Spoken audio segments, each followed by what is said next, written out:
பிரியமானவர்களே, கர்த்தராகிய இயேசு கிறிஸ்துவின் நாமத்தினாலே உங்களை அன்போடு வாழ்த்துகிறேன். இந்த நாளிலும் தியானத்திற்காக சங்கீதம் 63 3ஆம் வசனம். ஜீவனை பார்க்கிலும் உமது கிருபை நல்லது, என் உதடுகள் உம்மை துதிக்கும். ஆம் பிரியமானவர்களே, ஜீவனை பார்க்கிலும் கிருபை நல்லது. தேவன் உங்களுக்குள் அந்த உயிரை கொடுத்திருக்கிறார். இந்த உயிரை பார்க்கிலும் கிருபை ரொம்ப நல்லது. ஏன் இந்த கிருபை நல்லது?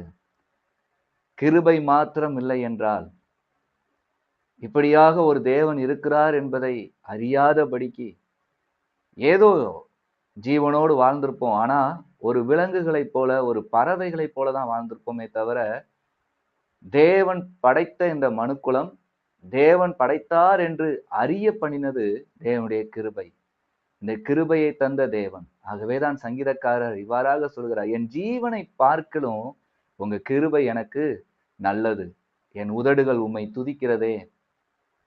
ஒருவேளை எனக்கு உம்முடைய கிருபையை நீங்க தராம போயிருந்தா, நான் உங்களை அறியாம ஏதோ ஒரு விலங்குகளைப் போலவே வாழ்ந்து மடிஞ்சு போயிருப்பேன். உயிர் இருந்து புண்ணியம் என்ன? என் ஜீவனை பார்க்கிலும் நீங்க எனக்கு கொடுத்த கிருபை. உண்மையாகவே உண்டாக்கின தேவன் ஒருவர் இருக்கிறீர். உம்மை ஆராதிப்பது இந்த பூமியிலே மேன்மை.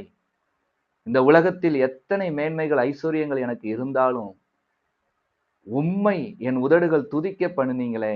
நான் துதிக்கிற துதி ஒரு நாள் வீணாய் போகாது. இந்த துதி எவ்வளவு உண்மை உள்ளது. நீங்க எனக்கு அந்த கிருபையை கொடுக்காம நீங்க போயிருந்தீங்கன்னா, நான் உங்களை அறியாம போயிருப்பேன். நீங்களும் அறிஞ்சு பாருங்க. தேவன் உங்களுக்கு ஆவி, ஆத்துமா, சரீரத்தை கொடுத்து உங்களுக்கு எல்லாவித பலனையும் தந்தார். இந்த பலனை மாத்திரம் நீங்க வைத்திருந்து வாழ்ந்திருந்தா என்ன இருக்கும்? இந்த பலனெல்லாம் கொடுத்த தேவன் ஒருவர் இருக்கிறார்னு உங்களுக்கு உணர வைத்தார்ல, அவர்தான் இயேசு கிறிஸ்து.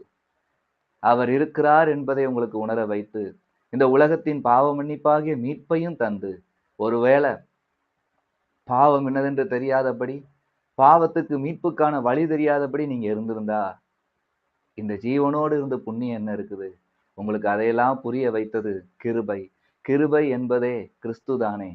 அவ்வளவா இறங்கி வந்து உங்களுடைய பாவ சாபங்களுக்காக அடிக்கப்படவும் நொறுக்கப்படவும் தன்னை ஒப்பு கொடுத்தவர், மரணத்தை ஏற்றவர், மரித்து 3ஆம் நாள் உயிரோடு எழுந்து பரமேறின அவர், மீண்டும் வண்ணமாய் அழைக்க வருகிறேன் என்று சொன்னவர்.